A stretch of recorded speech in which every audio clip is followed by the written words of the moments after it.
Okay, I'm back. So let's continue our discussion of intimacy with God.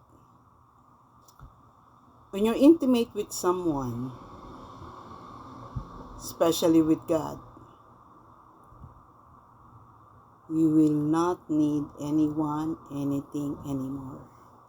Kompleto ka na. You're complete. And your hope is different. It's rock solid. You're sure of your hope. Hindi na siya yung parang dreamy thing na, sana magkaroon ako ng bahay. Walang ganon. Walang ganon. Natanggal sa akin yon yung mga wishes and dreams. Kasi pinalitan niya ng rock solid hope. Siya yung magde-declare sa'yo, these are the things you will have. Ang tindi nun, diba? Isipin mo, kung bride ka, tapos yung pinakasalan mo, unlimited yung resources.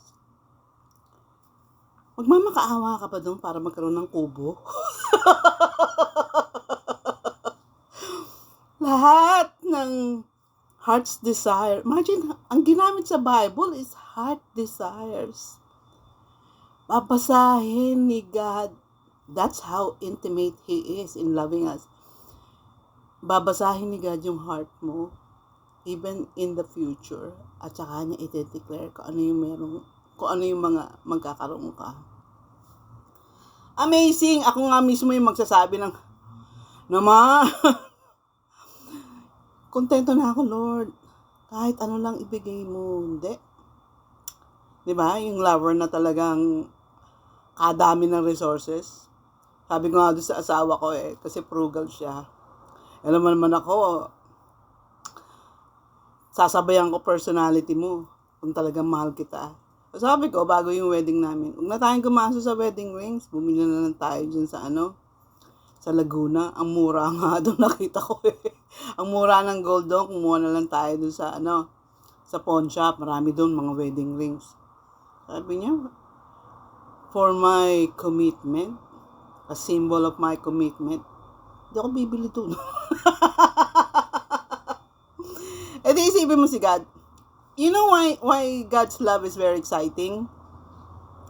Because it's very, very personal. The love He has for me, hindi niya ibibigay kay Rowena or kay Maria. No. When He created me, He also created that personal love for me. Nahuli ko yan sa aso Nung sinasabi ni Dean Braxton yan, a guy who died more than an hour and really went to heaven and spoke to Jesus. And Jesus downloaded. Alam mo, if you're really interested in growing in your spirituality, panoorin mo lahat ng videos ni Dean Braxton. I'm telling you, 98% of his talks is about God's love for you. It's personal, it's intimate, it's faithful. Kaya pag nagsimula ka ng matakot, umiyak, at magmakaawa sa Kanya, hindi ka anak. Hindi nga. Kasi hindi nga nagmamakaawa ang anak, di lalo na ang bride. Ako, gawin mong nagmamakaawa ako sa'yo, pipitikin kita. Yun nga ang personality ko Kaya nga, ayokong wala akong trabaho. Dahil ayokong tinatakot ako ng lalaki. Kay boyfriend kita, fiancé kita, asawa kita, don't ever dare me. Bakit? Karakter ko yun bata pa lang ako Sabi ko nga sa'yo, at 19, nag-supply ako ng pagkain sa National Bookstore. At 20, meron akong almost 1 million sa bangko. 20 years old Hiniram yun para as show money to go to Australia. Hindi na binalik yun. Diba? Anong pinasok ni God sa heart ko? Buti nga nawala yan Kasi bibigyan kita. Pero, hindi siya nagbibigay ng, eto hawakan mo, 30 million. Di. Pansinin niyo yung nasa Bible. Sabi niya, I only have this flour and oil, and after this meal, my son and I will die. Nandun yun sa Old Testament. I think, hindi ko alam kung si Elijah yun eh. I think it's Elijah. 3 years hindi umulan. So, in history, sanay na si God sa ginugutom niya yung mga tao para mamatay. Wala kang faith? Mamatay ka. Tignan mo naman ang sitwasyon ngayon. Yung jobs na available ay 25% lang. So, 75% walang trabaho. Hindi ka pa magdadasal niyan? Hindi pa hanapin si Jesus niyan?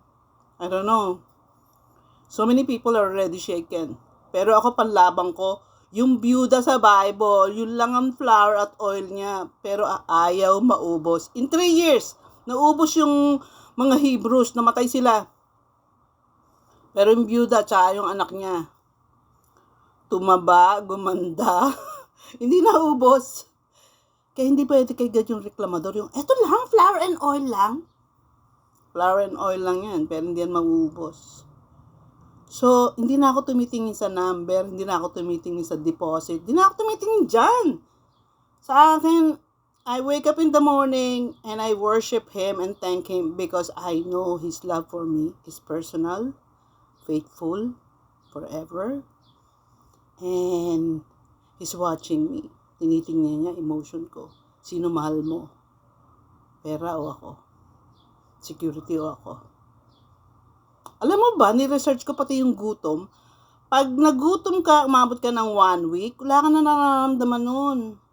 Kahit nga yung gutom is very, what they call this, ang galing talaga ng Diyos, patutulugin ka lang nun.